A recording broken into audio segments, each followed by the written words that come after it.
Why do we have all these chairs set up? Oh, you're right. Well, I'm the first one on here now, so. Nelson, you so mad at me. I was just from that article today, and I don't have it done yet, so I'm dropped off in the morning. The 8 paper. I got into a fight with my mom last night over that. Because we had some differences in like opinion on tonight. So he took a red pen. I was gonna say, I would think they would sit on this side, but we have two screens. I might be able to drop it off later. Yeah. I really forgot about it. I see that some people are talking about the age. Yeah, like, I just forgot about it. But then I feel like we kind of go back and forth. 2 days ago, saying that states will continue to refer to it as age, because that's how it Is this one?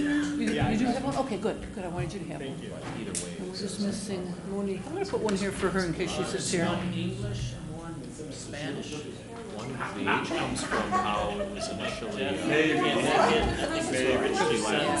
wasn't any reference in the article about that. And then was Monique. It was more based on just historical reference. Actually, Did anyone mess is in Latin May. You, okay. Apparently I've been getting tips all day, but they just showed up right before I got here. Or was it being weird?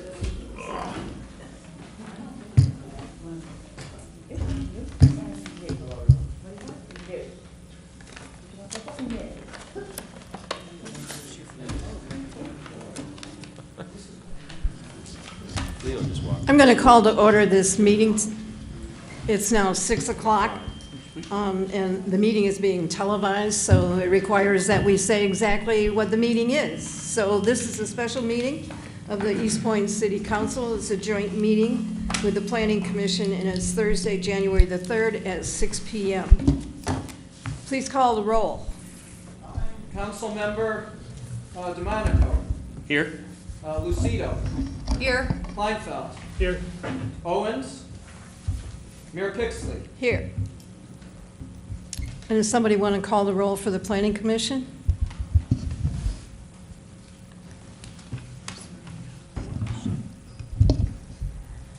Commissioner Palazzolo. Here. Commissioner Jakubiec. Here.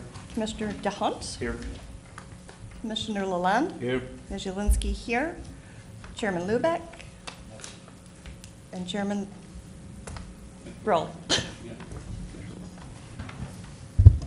Our next item on the agenda is the approval of the agenda. We've kept it a little bit loose because we wanted to discuss multiple things today.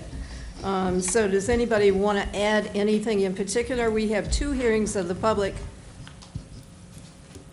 to be considered, besides presentations by the planner, discussion of the recreation master plan, another hearing of the public, mayor and council reports, and commissioner reports. All of that's going to happen in 1 hour. Good luck. So, does anyone have anything to add to the agenda? Can we get a motion, please, to I'll approve the make a agenda? motion that as we written? approve the agenda as written. Right. Support. Move and support. Please call the roll. For council, Councilmember Lucido. Yes. Kleinfeld. Yes. Pixley. Yes. DeMonico. Yes.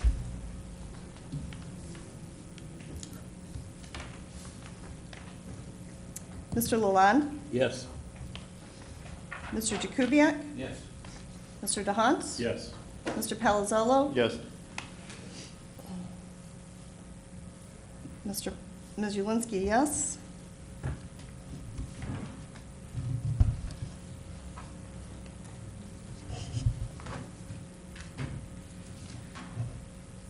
Is that it? All right. Let's move on to the hearing of the public, and each person that would like to be heard can speak for 3 minutes. And we'd probably like to hear from people that have not spoken in the last 2 meetings where there was hearings of the public. So does anyone wish to be heard? You can come up and speak in that microphone right up there.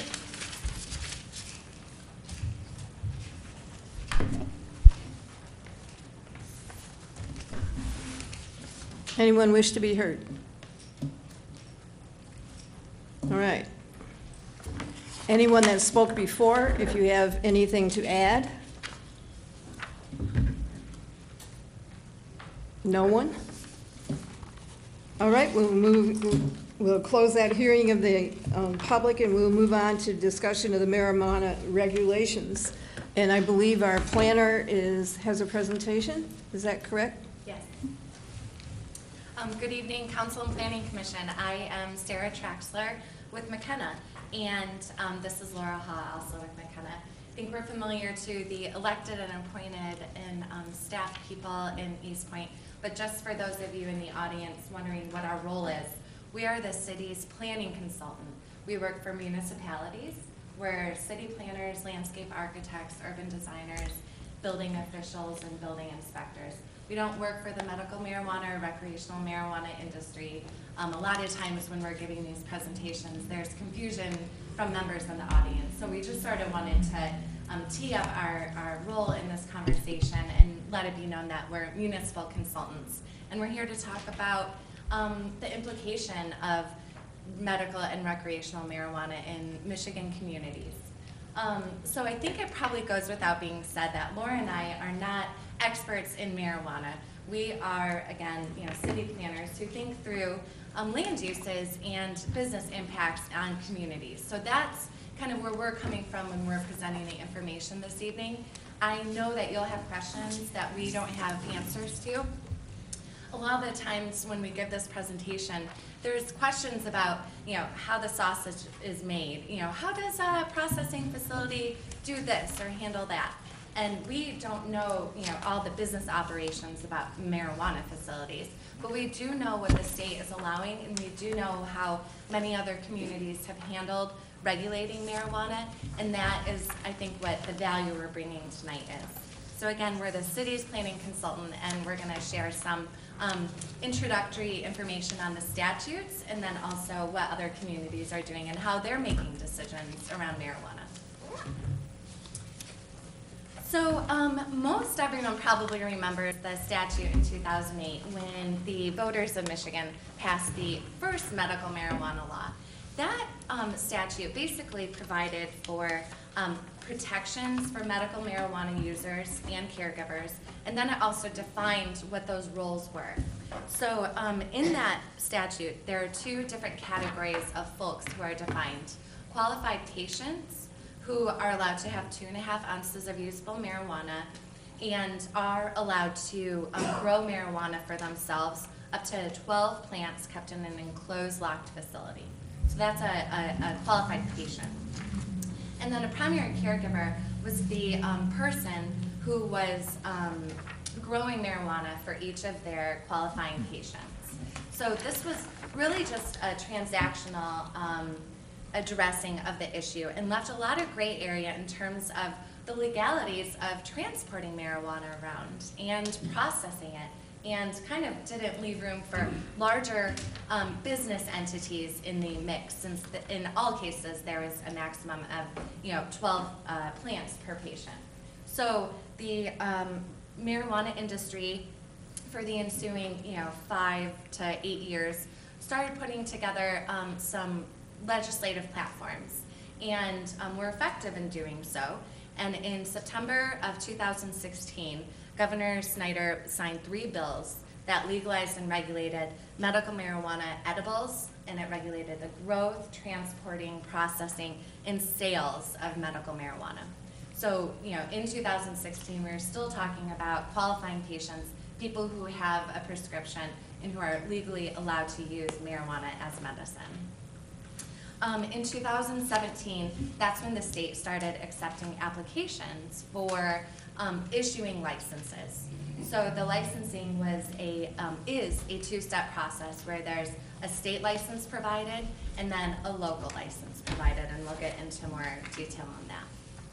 So specifically, there are Public Acts 282 and 283, and Public Act 282 further amended the voter-initiated Michigan Medical Marijuana Act to allow for how medical marijuana was processed and turned into edibles and in lotions and kind of topical agents. So basically, providing for other ways to use it other than smoking it. And then Public Act 283 created a tracking system that goes from seed to sale. So this was sort of a logistics issue where the state was really intent on making sure that they knew what happened to a marijuana plant from the moment it was a seed. They could track it all the way through when it was sold to a qualifying patient. So there were additional statutes that kind of cleaned up Public Act 281. And Public Act 281 provided for 5 different types of medical marijuana licenses. The first was for a grower of marijuana. The second for someone who processes, and when I say someone, oftentimes it's a business entity.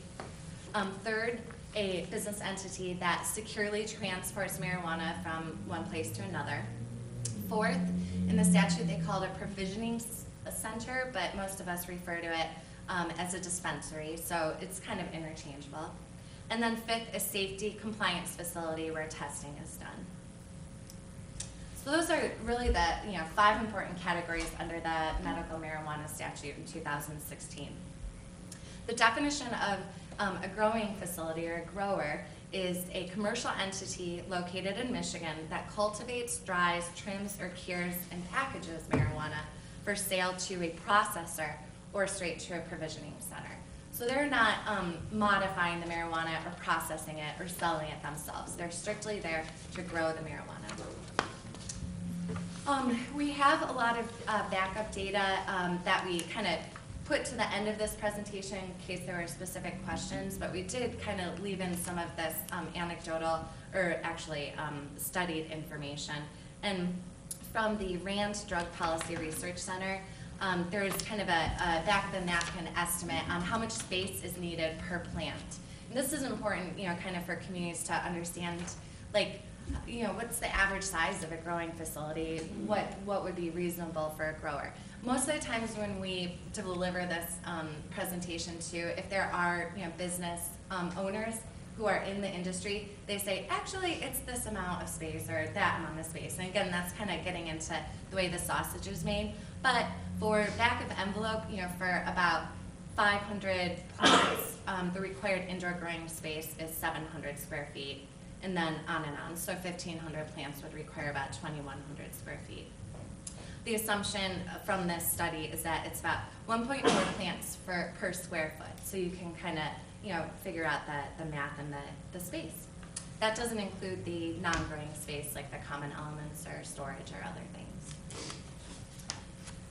In terms of facility, because a lot of times I think communities wonder, is this going to be a job creator? Is this something that will bring wealth to local residents who might be employed in this industry? The number of plants, this chart goes by number of plants. So for 500 plants, the same research study found that 1.05 full-time employees is required to grow 122 pounds at 488 labor hours per year. So it escalates, per number of plants. So it's, in general, the growing operation, we understand, is not a very employee-intensive function. And how does that determine one full-time be like 2,000 hours? Another report suggests that there are 4 hours of labor per pound grown, not including time for harvesting or processing. Oh. So based on estimates from Colorado, that a 10,000 square foot growing facility can employ about 15 people. So 10,000 square feet, about 15. I don't know the full-time equivalents. Okay. Yeah. In terms of the next kind of license that's available, it's a processing license. And that is defined as a commercial entity in Michigan that purchases marijuana from a grower and extracts the resin to create a marijuana-infused product for sale and transfer in package form to a provisioning center. So this is going back to that, topical lotions or little kind of gummy candies and all these other edible ways of ingesting marijuana.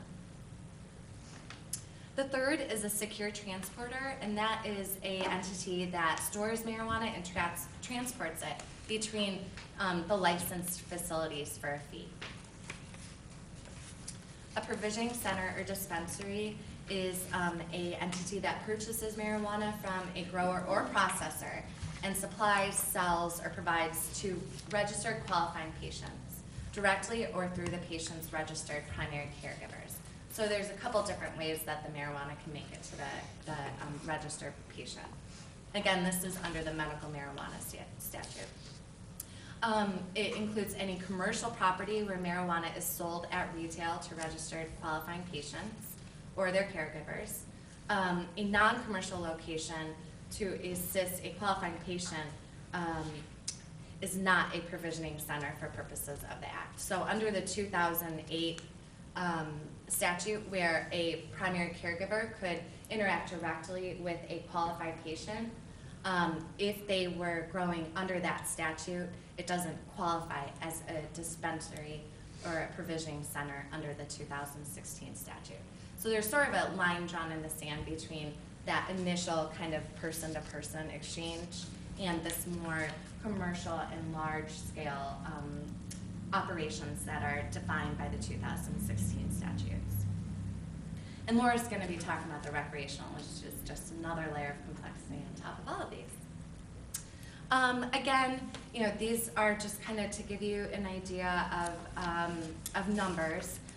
In 2016 in Michigan, there were 76 dispensaries with a maximum amount of employees of 20. One of them had 20, and a minimum amount of 1. So those 76 dispensaries that were operating in Michigan in 2016 had a total number of 310 employees. So you can kind of run the math on that. The most frequent number of employees at a dispensary was 3. So that was, as you can kind of see in this bar graph, that was the overwhelming majority of the most frequent number of employees was 3 employees.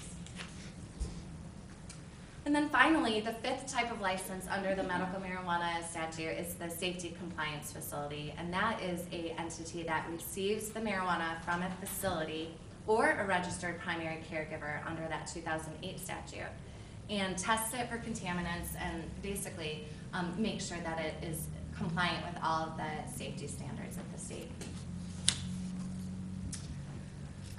So under the medical marijuana statute, kind of getting to the so what of this for East Point, the statute in 2016 for medical marijuana specifically stated that a marijuana facility under that statute was not able to operate unless the municipality has adopted an ordinance authorizing that type of facility. So going back to the 5 different types of licenses, communities across the state have decided to run a number of different scenarios, and Laura has a handout on that.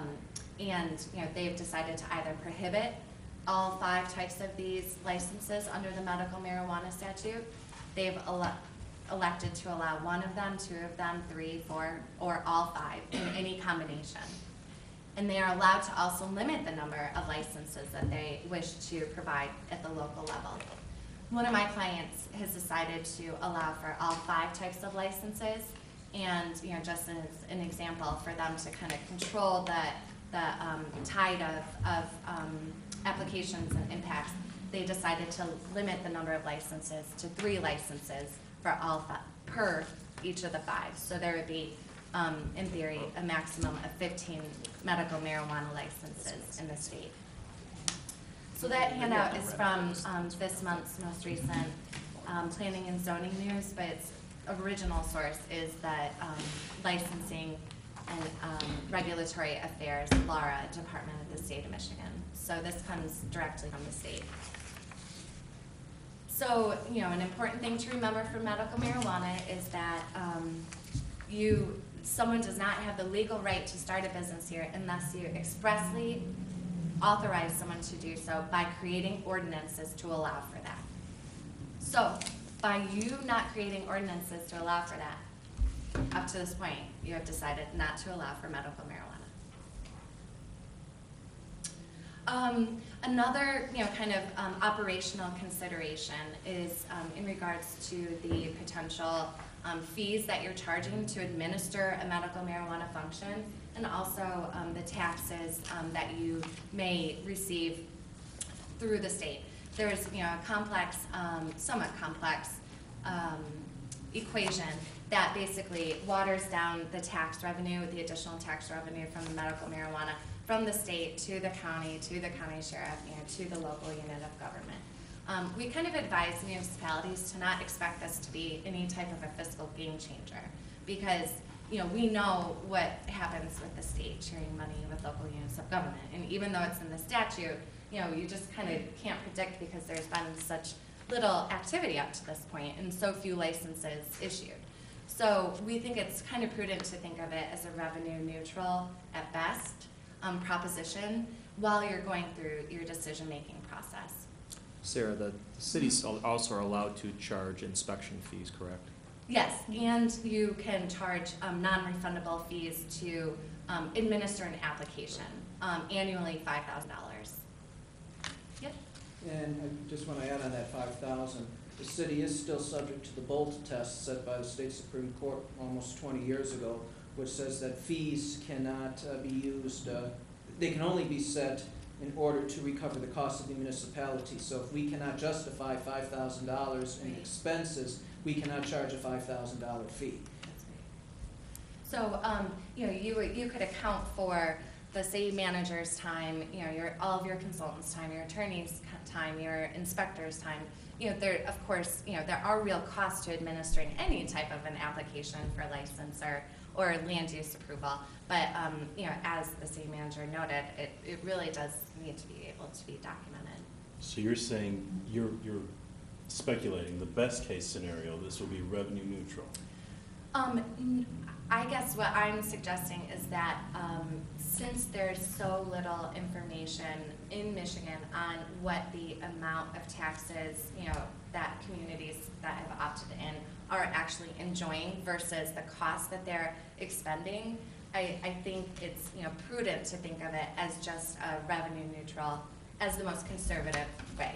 And I'm again not a financial expert like the city manager. And I'm just going to add, the only way that the city would profit from an industry such as this is if we had a local income tax where whatever revenue is derived by the business and also whatever income is earned by the employees is taxed at the appropriate 1% for corporate, 1% for resident, and 0.5% for non-resident employee. So that's only your clear tax profit that would be allowed under the law, potentially. I guess my concern is the term revenue neutral potentially being the best case scenario, and I understand that there's still a whole lot of X factors going on out there. But revenue neutral as a best case scenario scares the tar out of me. How many police officers are we going to have to hire? How many code enforcement people? If we are capped at a certain amount in licensing fees, then that adds more concern to my thought process about what is our end cost going to be. It sounds great and glorious, but ultimately what is the end cost? And if revenue neutral at this point in the game is a best case scenario, I don't like that best case scenario.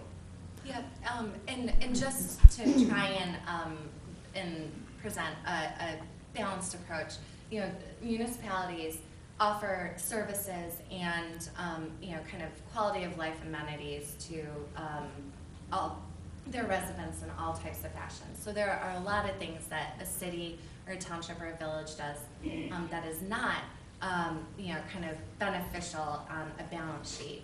And this could be one of them where you might be able to say, we don't know what the fiscal environment of this is, but we value this so much. Therefore, we will provide for it in any number of ways. And that's really where the legislative function comes in by saying. I question, what is the county getting?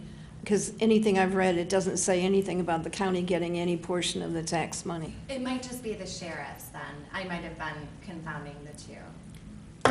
And I had to comment because I'd want to point out she didn't say best case scenario. When she said that, I actually thought of it as worst case scenario, in that don't expect a cash flow to come in. just to clarify that. Yeah. But sorry, didn't want to interrupt your. No, absolutely, and I wasn't trying to jump the gun on your discussion. I just think that when this all came out, a lot of communities saw it as a potential, perhaps if you had a ton of industrial property, you might think, gee, we might be able to get some vacant spaces filled. So that in itself can be thought of as an economic development exercise. And plenty of communities have thought of it that way. A number in the Great Lakes Bay region and in middle of Michigan, where land is less expensive and they have a lot more space to spread out, where certain warehousing things just haven't taken off the way they thought that they would. So, the numbers part of it is just one part, and we think it's an important part. I guess, what I'm saying is that there just hasn't been quite enough information for, I think, you to be able to say, well, Roseville did it this way. This is how many, police hours they dedicated to it. This is how much it took to administer. And 5 years on, later on, we can say that, it didn't have an impact, or it had a positive or negative impact. We're just not there yet. I had another question. Medical marijuana and recreational marijuana, the state law allows a homeowner or someone to grow it at home, a caregiver to grow it at home and distribute it to the patients or whatever. Yeah. So what you're looking at is the provisional centers that people could purchase, apply for a license and so forth. Yeah, like But, a retail environment.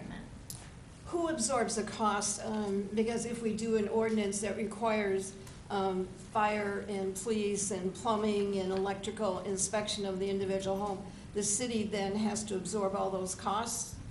That would be what you're relating back to your application fee. So when someone files an application fee, which is capped at $5,000, but which, as the city manager mentioned, must be reasonably related to the cost that you incur, that's where their application fee. So my question goes back to the state tax and the portion that you get, and if I recall the figures, the tax that goes to the state is 8%.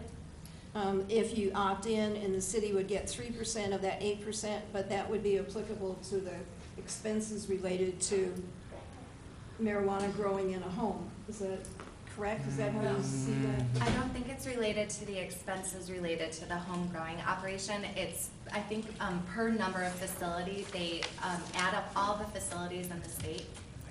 And if you have 1/100th of the facilities, then you get 1/100th of it. All right. So Laura now is going to talk about recreational. There's actually a little bit less information here, and then we have some thoughts on next steps or discussion topics. So thank you very much. Thanks, Sarah. So getting into recreational marijuana and adding another layer here. So on November 6th of last year, Michigan voters, by approximately 55%, passed Proposal 1, which is the Michigan Regulation and Taxation of Marijuana Act, that legalized recreation here in the state. And in December, this went into effect, and Michigan became the 10th state in the U.S. To legalize recreational marijuana, but the first state in the Midwest. What does this mean for Michigan? The act permits individuals that are 21 years of age and older to possess up to 2.5 ounces of marijuana in public, to possess up to 10 ounces of marijuana, and up to 12 marijuana plants in their individual personal home. It allows individuals 21 and older to consume marijuana in non-public places. However, this does mean that landlords, property owners, business owners, they can prohibit smoking on their premises of marijuana, but they cannot prohibit the possession of the marijuana, provided that it's 2.5 ounces or less. And then the act also permits individuals to transfer, give away, without payment, 2.5 ounces of marijuana to another individual 21 years and up. This act prohibited individuals from consuming marijuana while operating any vehicle, aircraft, snowmobiles, and from consuming marijuana in the passenger area of any such vehicles. It also prohibits individuals from consuming marijuana in public, including any K through 12 public or private school, or on federal property. And it also prohibits recreational marijuana facilities within 1,000 feet of any pre-existing school K through 12 today. One of the most important aspects of recreational marijuana that's very different than the Medical Marijuana Act is that it's an opt-out situation. So as Sarah explained earlier, where you need to create an ordinance to permit medical marijuana facilities, communities now must pass a resolution or adopt an ordinance to prohibit recreational marijuana. Otherwise, those establishments would be considered permitted. And should East Point prohibit or permit, LARA is required to be notified. As of December 15th, LARA published an update of the communities that had opted out of recreational marijuana, either by passing a ordinance or a resolution to that effect, and there were 30 communities that had done that so far. None of them were in Macomb County. And then just as a comparison, the state of California, you know, they've had a considerable time since recreational marijuana was legalized, and approximately 20% of their cities have allow cannabis to be sold in facilities for recreational purposes. So that's a pretty slim margin that have opted into recreational marijuana sales. Does anyone have any questions on recreational marijuana before we continue? I think it's important to articulate, especially for the Planning Commission, when it comes to recreational marijuana, the only regulation that the Planning Commission has under zoning power is that it can allow recreational marijuana to be sold closer than 1,000 feet from a school. And there's no other regulations that the Planning Commission can have under zoning to regulate the place or location of recreational marijuana facilities. So if it's permitted, in other words, if you don't opt out, anyone can open up a store any place, and there's nothing that a zoning ordinance can do to regulate that. That's according to the Michigan Municipal League. Wouldn't we have control over the building itself? In terms of how it looks, or? We get the security. So in regulating medical marijuana facilities, Either one. the Planning Commission would be able to attach special conditions or provisions. It's kind of jumping ahead in our presentation here. But these are all different considerations that East Point would be allowed to attach. So it could be a special land use where that would require additional Planning Commission discretionary review versus just a principal permitted use. There are buffer requirements, co-location, and then a series of operational requirements that would be crafted to best fit the community. So hours of operation, security provisions, wastewater management, inspections, access, signage, lighting, screening from residential. All of these could be factors that the Planning Commission and the City Council would weigh in on. And all of those would go into an ordinance, and we've retrieved 5 different ordinances from local cities in the area. So those are the things that we would negotiate and discuss among. Yeah, that's right. Yeah, once you got to a point where you decided, how you wanted to approach allowing or not allowing, or provisionally allowing. Excuse me, is the public allowed in this or not? You already had your chance. No, I'm talking, yeah, but I want to address the question to the people who are talking right now here. Because it was just brought up. Should we allow them? I think, Mr. Creech, we're already 30 minutes in. We have We got 27 more minutes to left. go, so. Okay. I just-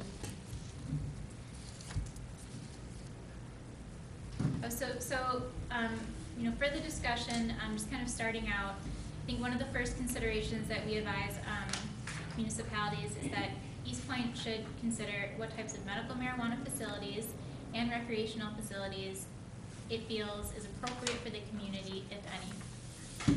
And then if they are not desirable, we recommend that you would amend the zoning ordinance and adopt a resolution to opt out for the recreational marijuana facilities. Laura, if the city decides to opt out, it can always decide to opt in at a later date. That's right. So, none of this is permanent, just like you can amend other The number of ordinances licenses or- that you're going to allow. Yeah, dip your toe in a little bit by, allowing a small amount of licenses, and then amend your standards later. Yeah, the city could go incrementally. That's right. And we've seen that a lot, especially out west, where communities have, kind of stepped back, and as time moves on, they have amended their ordinances as they see fit. Can I ask a quick question? Can the prohibition take the form of a moratorium? The city essentially has had a moratorium on dispensaries since 2012 or so. And that's why there's been discussion now on allowing medical marijuana dispensaries, with also taking into consideration recreational marijuana that just passed. But no, the moratorium's already been in place.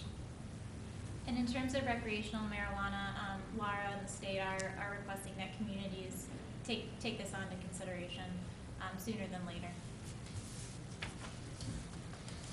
And that's the state of Michigan. That's the licensing and regulatory affairs department. But actually, they haven't come out with any rulings related to recreational marijuana as yet. And they don't expect it to be out until the beginning. So with the exception of growing it in your house, the number of plants, and the number and the amount that you could be gifted. Yes, that's right. So, kind of the more business entity functions of them outside of the qualified patient and primary caregiver relationship. Even though that's for medical use, it's sort of maybe an analogous situation. Things change constantly with this. MML, the Townships Association, Michigan State University Extension, all of these, groups who support municipal operations and policy and advocacy, they're working with municipal attorneys and planners and other, experts, I suppose, in the field to develop the most appropriate approaches. I think, as you're aware, kind of the big questions in front of you right now are you willing to take a chance? Are you willing to dip your toe in the waters of one or the other? Where do your values land? And we kind of suggested some questions for you to ask yourselves as you go through this process. Excuse me. I assume if we opt out, we could, at a later date down the road, opt in. For recreational? Yes. And medical. Okay. And medical, but we're already opted out for medical because you can only opt in for medical. Okay, then. And you can only opt out for recreational. Okay. Then let me reverse the question. If we opt in, can we down the road opt out? Because, memberships change on councils, on commissions. Yeah. But wouldn't that be difficult if you'd From a legal already standpoint. You given would, out? you would have legally Yeah, established licenses. businesses and licenses, so they would likely, be able to continue to operate legally. They'd essentially be Grandfathered. grandfathered. Yeah, so it's like the same thing as in a non-conforming use or structure under your current zoning ordinance, the same principles would apply. All right. Any other questions? Can you use the same facility for recreational and medical? I'm not sure. I think the Greg book does say that recreational can be converted to, medical can be converted to recreational at a later date when all the rules from LARA come down. Yeah, we can look into that specifically and get back with you if you would like. What, the question I had was, can you do this at the same time? Can you sell recreational and medical out of the same facility at the same time? Later. Yeah, I think we need to wait for You have to Laura. wait until LARA comes down with all the regulations Okay. For the That is gonna be recreational. For recreation. for recreation. Yeah, they haven't come out basically with their rules, because, you know, so valuable in understanding the environment. You know, it's dozens and dozens of pages of rules that will apply to the recreational marijuana. When are these rules supposed to be delivered? And how prudent is it of us to even have a discussion about recreational until we even have rules? December 2019. Yeah, they have 12 months. And we're talking about it now and we don't even have the rules in front of us. Correct. Right, because you may wish to, as the attorney has suggested, you know, kind of have that potentially temporary stopgap measure to explicitly opt out until you see what the rules are, and then change your mind at a later date, potentially. And again, that's, you know, really a legislative function. I think an important thing to also figure out or decide is in terms of, you know, land use and that kind of an element, what role will you know, the Planning Commission play in making potentially recommendations to the City Council?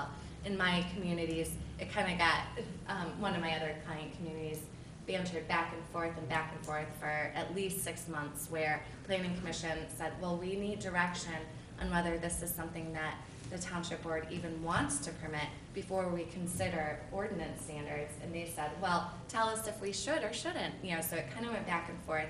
I think that they missed an opportunity to determine a process, you know, that each body would play.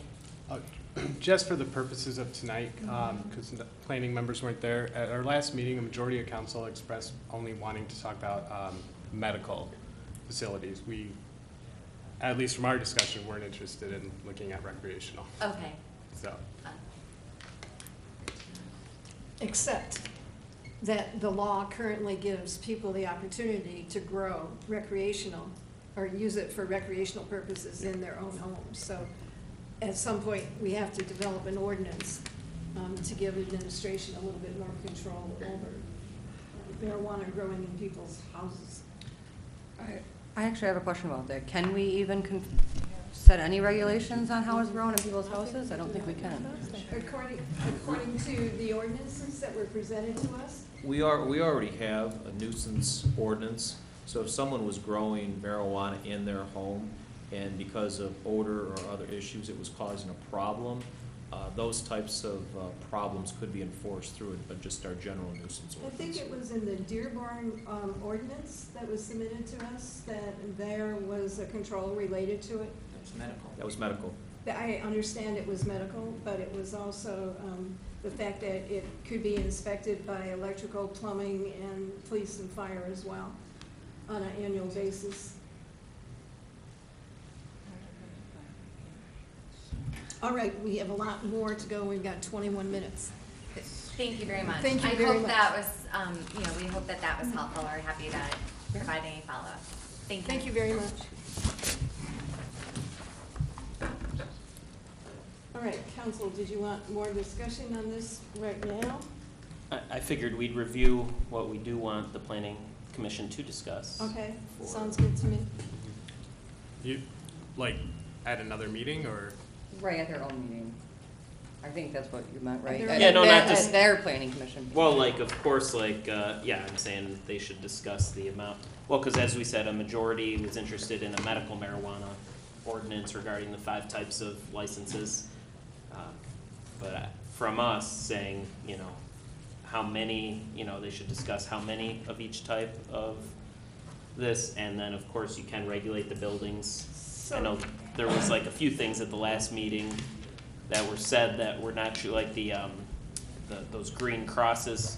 Those are not, someone said they were required at the hearing of the public last meeting. That's not true. We could make sure that those are, you can't use them.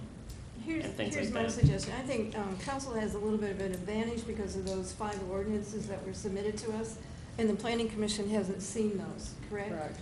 And I really think that the planning commission should have the opportunity to review those and the ordinances, particularly related to placement and zoning that was included, especially in the Mount Clemens and the Harrison Township ordinance. Yeah, Madam Mayor, the Harrison Township and Mount Clemens ordinances, I think are really good starting points for both City Council and the the Planning Commission. In reading those two ordinances again this evening, it talks about how you know, the distance requirements, signage, and inspection, and also you know, how the applications are granted. The one community uses a lottery system, the other Correct. community uses a commission system. Right. And so I can circulate those ordinances to the members of the Planning Commission so they can have those for consideration or review. It may take another joint meeting after the planning commission has seen those things, that we could discuss some of them, and then decide what we want to do from that point, with the feedback coming from the planning commission as well. Yeah, the council can always give the city attorney's office direction too, which I can then pass along to the Planning Commission at a meeting. So, did you have something else to add? Well, I think, at least what I was thinking at our last meeting and when we had our discussion is, we're probably going to be working with Rich to start developing an ordinance, but we also want planning to be involved. I think the main things to look at were location, number of facilities, types of facilities, security, and signage. And those are all things that Planning commission does. And so, I don't know, I guess just moving forward, maybe we should do, like the mayor suggested, So, Those ordinances more also meetings. talk about site plan approval Right. and all that, which of course the Planning Commission right, would be. especially the one part for of. the township, I think for Harrison Township was really good related to that. A little bit more in depth than the one from Mount Clemens. Yeah, and that ordinance has been in place now for 12 months. Past The last one year. from Harrison Township. Yes. So do we need to give you direction tonight to pass those ordinances out to the planning commission? Oh, I'll just take it upon myself to do so. I Okay. think that's what the council and everyone would like me to do. That's not a problem. I would prefer that, and then for the, maybe we need another joint meeting with planning commission. I Or they could have a just quick question. report. I'm wondering if the planning commission, after receiving those ordinances, should just come up with their ideas and then propose them to council, and they can even propose in one of our meetings. That would be fine. We don't know if we necessarily need another joint meeting for that. Sounds good. Mr. Sabota? Right, Madam Mayor, just to remind members of council, when it comes to anything with zoning, all zoning ordinance amendments initiate with the Planning Commission. Right. They are a recommending body to the City Council. It's not the City Council directs the Planning Commission to do a zoning amendment, which then they recommend back to City Council, which Council recommended they do. So I think what our responsibility is, especially from the City Attorney, since he serves as counsel to both bodies, is to provide whatever legal support is necessary for the Planning Commission to have their deliberations, and then they in turn, with the assistance of the attorney, would draft an ordinance, make a recommendation to the City Council, and the City Council could either adopt the recommendation, send it back to the Planning Commission for further study, or reject the recommendation. And that's the way that the planning law works. Sounds good to me. Sounds good to me. It's okay with the rest of council? Cardi, Monique? Sounds good. Michael? Yeah. All right. Our next topic then is discussion on the recreation master plan. And If I can give a brief update on this. There have been rumors in the city that we have a master plan for recreation, we don't have a master plan for recreation. Rare has a master plan for recreation, Rare doesn't have a master plan for recreation, and here's what I've been able to determine. There is a document designated a recreation master plan with Rare's name on it. I have yet been able to determine if that has been officially adopted by Rare. If it has been adopted by Rare, then Rare has the ability to apply to the DNR for grants for recreation purposes. If the city wished to apply to the DNR for a grant for recreation purposes, at the present time, we, the city of East Point, cannot find any record that we have a current recreation master plan. And a specific requirement of that recreation master plan is that it is a 5-year master plan. Essentially, it is a separate document apart from the city's normal master plan that is very specific in nature. In my experience, I actually have not had planning commissions work on recreation master plans. That's something that's been handled administratively through the planning office, with a recommendation and presentation to City Council. Now, if I'm wrong in that's not the way that the state law says that these types of plans should be submitted, then we can correct that. But the state law that I'm aware of does not specifically speak to recreation master plans. A recreation master plan is only used by the state of Michigan to obtain grants. So, I've been around an awful long time, and I do remember that when Pat Murphy was here, we did have a Parks and Rec master plan, but that's when we had Parks and Rec here. So I believe that was probably 2007, 2008. It's somewhere. expired already. Which expired already, but there was one that you could carry over and augment. Correct. I did see one for Rare, maybe 2 years ago, That's- but it only applied to recreation that would be provided on our parks. So it was not anything related to the parks, and I believe that it was sent into the DNR. But, so that goes back to the fact that, as I recall, and I think I do have the old master plans from way back when, the information that was on the Parks master plan was also then put in the master plan that's renewed every 5 years. But our current master plan does not have anything except in that one park that was related to improvements related to parks or rec. In our main master plan, Madam Mayor, which hopefully council will adopt Tuesday, cannot be used to submit to the DNR in order to obtain the grant. We do have to have a separate Parks and Recreation master But we plan. haven't approved it by council yet, so is there any way that we can make additions to it now? I would highly recommend against that, because Parks and Rec does not have to be part of the main master plan. It can be a separate document on a separate cycle. It's important for us to have an actual master plan in order to defend the action that the Planning Commission takes. The longer we're without an effective master plan, we could potentially be challenged by any controversial decision that the Planning Commission takes. So did you check that with the DNR? I am confident that we only need a 5-year Parks and Rec master plan, which is just a separate document. It doesn't have to be part of the master plan. All right, I had gone to a class on DNR grants, and they said that it had to be mentioned in both, so that's what I was asking. I will verify that, but if at some point we need to amend our master plan to reference a Parks and Rec plan that is created later, that can always be done. But I would not hold up the entire master plan of the city just on potential liability issues, because we're missing a document that may take 1 year or 2 years at the worst to potentially develop. So what's our next plan, Mr. Sabota? What did you want to do next? If council is serious about looking into a Parks and Rec master plan, we can go out for an RFQ. We'll also be discussing planning with services with Macomb County to see what type of services they can provide, and that will happen. That will never happen. Well, the meeting's in a couple of weeks, so we'll see what our options are at least. We could involve the Planning Commission in the Parks and Recreation Master Plan. However, we do have a separate Parks Commission now, which I think would be more, would be a better body to get input on for that particular document. I would just suggest then maybe the first step would be checking to see if those grants require that those plans be approved through like a public body, like a commission, or administration could just do it.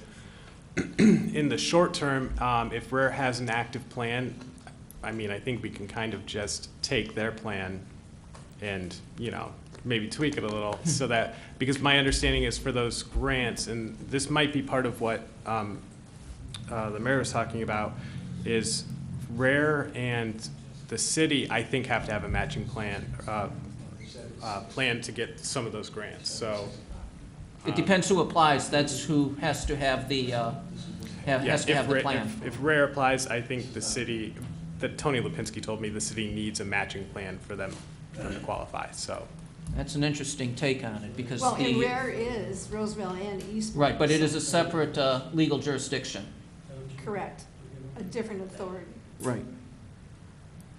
All right, so you're going to check on that and follow back with us, and then also check with the county. Correct. Got to see what type of services are potential. The county may have copies of the original parks plan, because It was very good, and it was forecasted, so we may be able to take some of the ideas that was in that plan and transfer them to a new one. Your mother might have it in her file cabinet, too. Oh, I'm not. All right. Anything else regarding the recreation master plan? All right, let's move on to the second hearing of the public. Does anyone wish to be heard? Mr. Creech, you're first. If you want to come up here.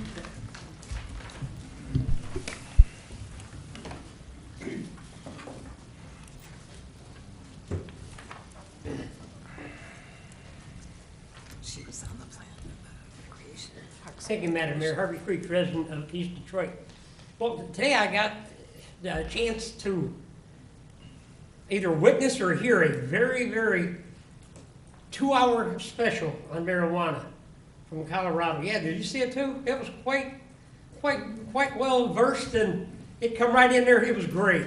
It's on History Channel too. Yeah, I hope everybody got a chance to, because I say, all it did was give me not really a lot of ammunition, but as when I was watching it, what these ladies were making a presentation, the questions come up when you're talking about either recreation or medical. And that whole presentation there, as I watched it, there was no one smoking at all. It was on liquids or edibles. I mean, as I said before too, so the question that I really asked, as I said, and especially, it's got right here, when you brought up the situation of public, right now I bring up the situation of public because right now, legally, and there again too, I asked this question to our council, to our mayor, to our attorney, you can't legally smoke in our parks. And yet a lot of people do. And yet other people have made phone calls, so that ordinance is not, the question maybe I'm bringing to the attention of the council and the planning commission, the rest of the stuff, is who's going to enforce the ordinances? If we do have them, who is going to really enforce them? And as I said, for the medical, I ask, if when I call it smoke, I don't know how else you want to call it, doobie, cigarette, or whatever it is to the public, or is it in the liquid form, or is it in edibles? I mean, how are you going to regulate this to the point of when it comes into the city or whatever it is, between the dispensaries or between the people or between the police department or any of this thing? It's like flipping a coin. Heads they win, tails we lose, or tails we win, and heads they lose. When the police go out there, and this is the biggest question I ask, and especially that special was great. When they come into your house, they tore these people's house apart. And they had medical cards. So when it comes to the plants and the rest of the stuff, are the people going to have to register? Everybody who grows plants in East Point, they have to register? Yes. I mean, there's so many things that I'm really more or less against, and I said, and on top of that, the only thing I really got out of the biggest question I wanted to ask is, where is it legal? There's only one place out of all this determination that I got that you can legally have marijuana is in your house. So to grow your plants and to smoke in your house or eat or whatever you want to do, that's the only place that's legal. So between the dispensaries and the rest of the stuff, I think people, you can get it where you want to, but to bring it into East Detroit, I don't see where there's one, not 1% or 1 iota of where it's going to benefit the city.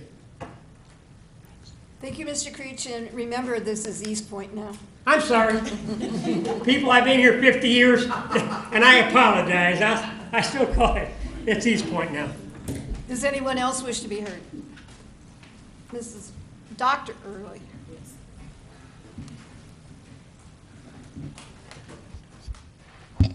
Hello, my name is Dr. Early. I'm one of your school board trustees.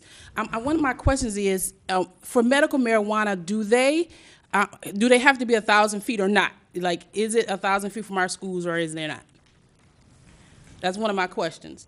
My next question is, we're a 2 square mile area, so the people who've been getting their marijuana has been going a mile up, a mile over, a mile down. when you bring it here by where the schools are located, you're still gonna be going a mile up, a mile over, and a mile down. So why is it necessary that we need to bring it here in order for the people to get it? And 60% of this city said yes, they want it in our city. But they didn't say they wanted it in our city. They said they wanted it to have the privilege, not to bring it in our city. And so I've been hearing about it because I'm in the Community Actions Coalition, and I keep hearing, oh no, 60% of people say they want it in our city. No, 60% of the people voted to have it, not have it here. And we want to make strides in our community to do things different and be number one in different ways. But we should be number one in bringing communities together, not separating them. So if 40% of people say, no, we don't want it, that means there's 40% of people saying no. So we need to consider the whole picture, not just 60% of people who are saying, yes, we want it. And if it's not going to bring us revenue, one person will get a job, we'll get a chance to tax them one time for the building and inspections. What is the benefit? If you're not benefiting from something, then why do you change things? You don't change how the makeup of the city looks or the politics of the city looks or none of the other things that need to make a difference, but you bring in something that won't help us because it's not bringing jobs, it's not bringing any real revenue. You can't even say if it's the state, the city, the sheriff, who gets the money, but when it trickle down, because I got a 30% book over here and I got a 100% book over here, so who you think I'm gonna turn into? I'm gonna turn my 30% book in because you won't know. So at what point do we decide what is important to bring to our city and what's not important? And it's not important to be the first one in Macomb County to opt in for medical. 30 seconds. Or whatever it is, because medical and recreation is the same thing. You're still smoking. Thank you. Thank you. Anyone else wish to be heard?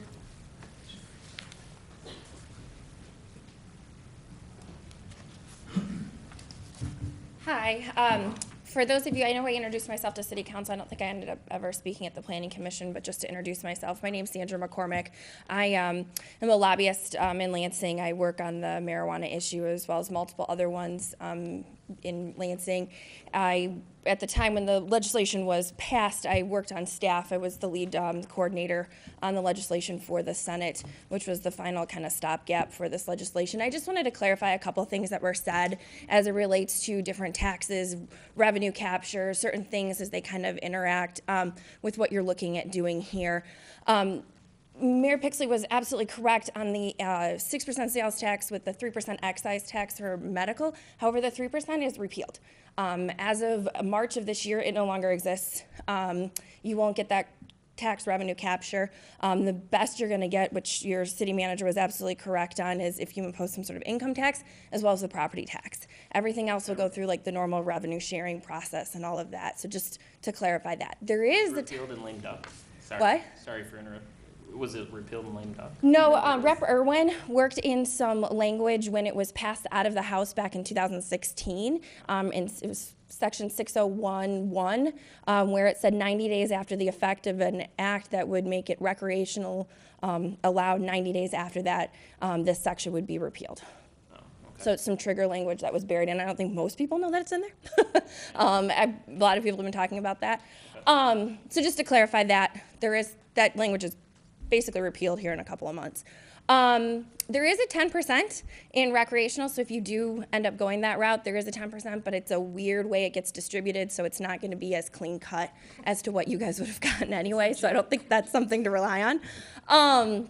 But there is revenue that you're going to see. I mean, there are the numbers that they were talking about for job creation. My client that I hear representing tonight, I know they plan to employ more than one person if they are lucky enough to get a license, depending upon which route you guys go. So just wanted to clarify that for you.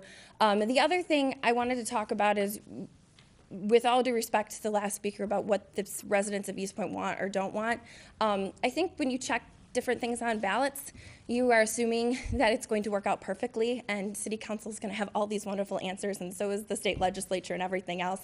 It just gets messy. I don't think people knew you know, whether it's going to be the Walgreens that opens on the corner or it's going to be some very nice mom and pop boutique store that's really going to help and serve patients, which I know is the goal of my client, you know, what you're getting, that's the messy part of your guys' job. So if you guys have any questions or need any advice as far as, you know, kind of how we ended up in the situation we're in where we have, you know, caregivers can't interact with this commercial system, who can't now potentially interact with this this recreational system, kind of happy to help answer any of that history, the debate and conversation we had to get there, so you can kind of get an understanding of what they were getting at with all of that. So anyway, thank you very much for your time. Question. Yeah. The 10% is split between the communities that opt in and education and roads, And correct? veterans. And what? Veterans. Most of it Oh, I didn't know that. Yeah, it's drug research for abuse. veterans' health. There's some drug abuse. Okay, but that's yes. the split. It's all in So the when that- statute. The city is not getting 10%. All right, I just want to make that clear. Nope. Thank you very much. Anyone else like to be heard? Anyone else? Seeing none, that second hearing of the public is closed. We'll move to commissioners' reports, and why don't we just go around from, starting with you, Mr. Kleinfeld? Sure. Well, thank you for coming and sitting down with us. So I think we had we got a lot of information in the presentation tonight. But as just one council member, I'm just hoping you guys will get the opportunity to look at all the different sides and try to just look at East Point and figure out zoning-wise what you would feel would be appropriate. And I think we're going to be thinking about the same thing. Like I said before, locations, types of facilities, security, signage. I think signage is a pretty big one for a lot of people. In regards to the recreational plan, I don't know if you guys want to be involved in that after finishing up the master plan. But we put that on the agenda because we're not sure, and we don't know if that's something that a commission has to look at for grant. But thank you for so much work on the master plan. I hope to approve it myself because it's been a while. And that's all. Happy New Year. Okay. No. Mr. Lalonde? I have no comments. Secretary, busy writing. I have nothing at this time, thank you. Mr. Hahn? Just a couple of thoughts. As I've made my position abundantly clear, like the Rock of Gibraltar, it's a little hard to move me sometimes, but you can chip away at me once in a while. For clarity's purpose, there are 25,817 registered voters in the city of East Point. In the last election, 13,427 voted.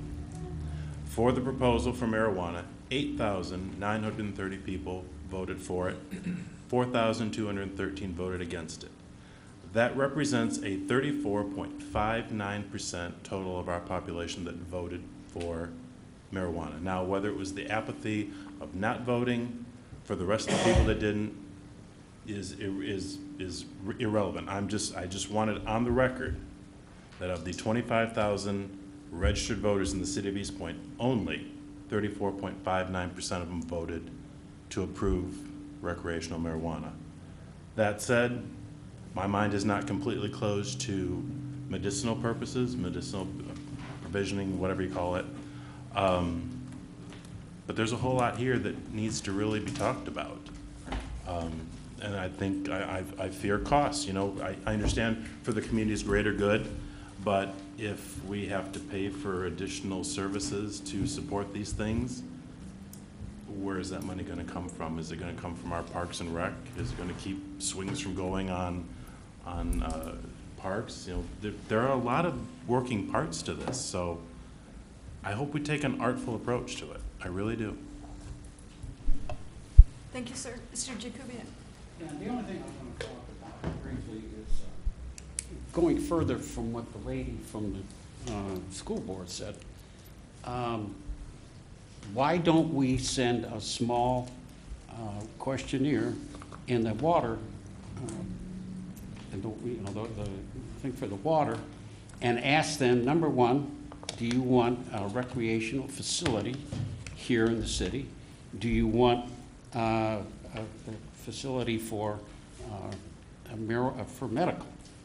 and let them choose. If the majority of the people here don't want it, then we shouldn't do it. Because, you know, just like what he said. How many people in this city want a facility near their house? And I think that's the best way to do it. Let the people decide.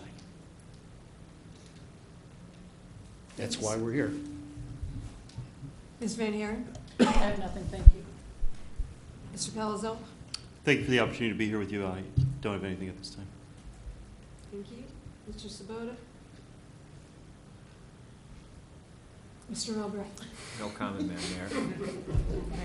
He's just sitting there saying, Let's wait. Ms. Owens? Happy New Year, everybody. No, nothing else to say. Mr. DeMonica? Thanks, Madam Mayor. Just a couple things, to respond. Thank you to respond to folks that came out, and thank you for doing a joint meeting with us. Thanks, McKenna, for coming out, giving the presentation.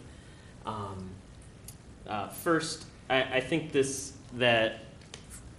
and I'm just talking about medical marijuana. I'm just talking about medical marijuana right now. Recreational will be down the line. We've got to wait probably a year. They'll take their full 12 months probably. Lara, but we'll of course keep track of that for recreational. So for medical, I think there's like 3 major reasons that I'd like to see the 5 types of licenses, or at least a mix of them in the city. It's convenient for residents. I've had, just for one anecdote, one resident call, and she'd just rather see it closer because it's hard for her to get around. It'd be nice for her. So it'd be more convenient for residents. They can stay in East Point, don't have to go elsewhere. Second, we can regulate them. We could send the PD over. If it's across the street on 8 Mile, we can't exactly send the East Point Police Department to a Detroit business. So that, and then we'll fill in some storefronts. Of course, there's always vacant storefronts, and not the reason of money necessarily, just so that we don't have vacant storefronts over. The money thing, as I think McKenna put it pretty well, it's not going to be a windfall, but we're also not going to lose money. We have marijuana's, I'm looking at it like liquor. We have a whole bunch of liquor stores in the city. I don't hear of a huge amount of police resources going to our liquor stores. Once in a while, of course, place in every city gets robbed here or there. You gotta send the police department, things like that. It's just going to be the same things as liquor stores. And just in general, liquor is worse than marijuana. To me, how many people drive drunk? That's of course illegal. Smoking and driving is going to be illegal. Children, it's going to be illegal for children to use. We're going to keep them away. I think for me, I hope you just look at the zoning ordinances. I think if we zone it like liquor, I think it will turn out well. I believe it's 500 feet right now that liquor stores must be from schools and churches and things like that. And then there's certain businesses that need a special land use. Let's do that. Then every business would have to come in front of you. Let's do an application process. I've looked at Detroit's. That's like a point system, and we'll get the best businesses here. The ones that do fit right in with other businesses aren't the big ones that have blinking neon signs and the big green cross, and it's very clear what that business is. Fit it in a little more with other businesses.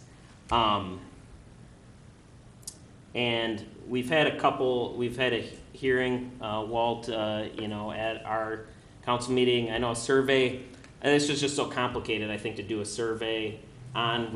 I'm always happy to ask anyone's input, but for these specific things, of course, you'll talk a lot about the different types of, we've got growing, processing, provisioning.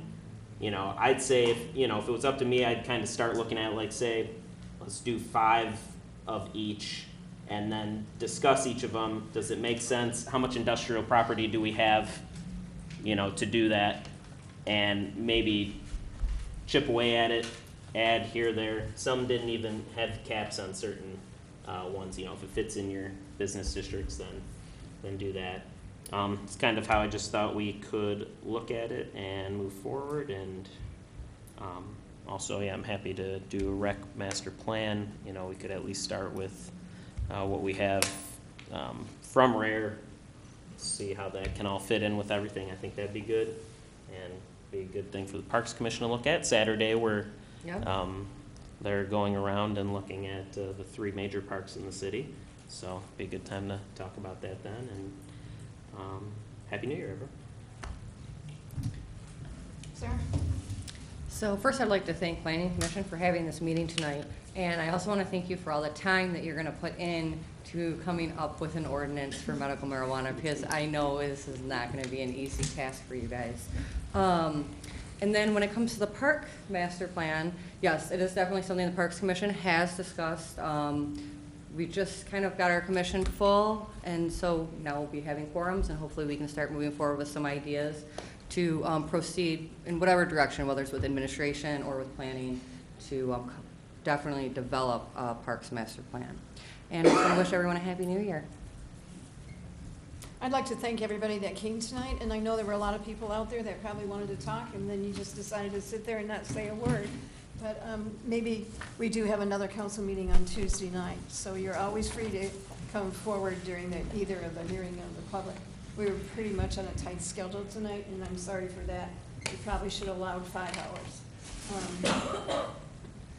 But I think we're moving in the right direction. I don't want to make any decisions right now. I'd like to hear what the Planning Commission has to say after you review the ordinances and look at our city and how tight it is in the zones that you currently have, and what could fit in there, or whether there's room at all for anything.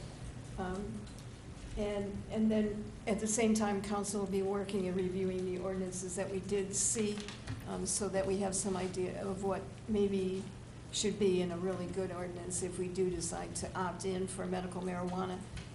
I think that it's going to be very difficult to opt in for recreational until you know exactly where it's coming down with regulations. So I have nothing else to add, and gosh, you guys on Planning Commission can sit here and do all your things tonight. So I will entertain a motion for adjournment. So moved. Support. Did you get that, Mr. Sabota? 3 people at 3 one motions. time. Do we have support? Yes, we do. All right, move the support. Please call the roll. For council, Councilmember DeMonico. Yes. Owens. Yes. Lucido. Yes. Kleinfeld. Yes. Pixley. Yes. All right, and then for the Planning Commission? Commissioner Lalonde? Yes. Commissioner Jakubiec? Yes. Commissioner DeHunt? Yes. Ms. Julinski, yes. And Commissioner Palazzolo? Yes. So the joint meeting of Planning and City Council is over at 7:50. So we'll reorganize and start our planning commission in just a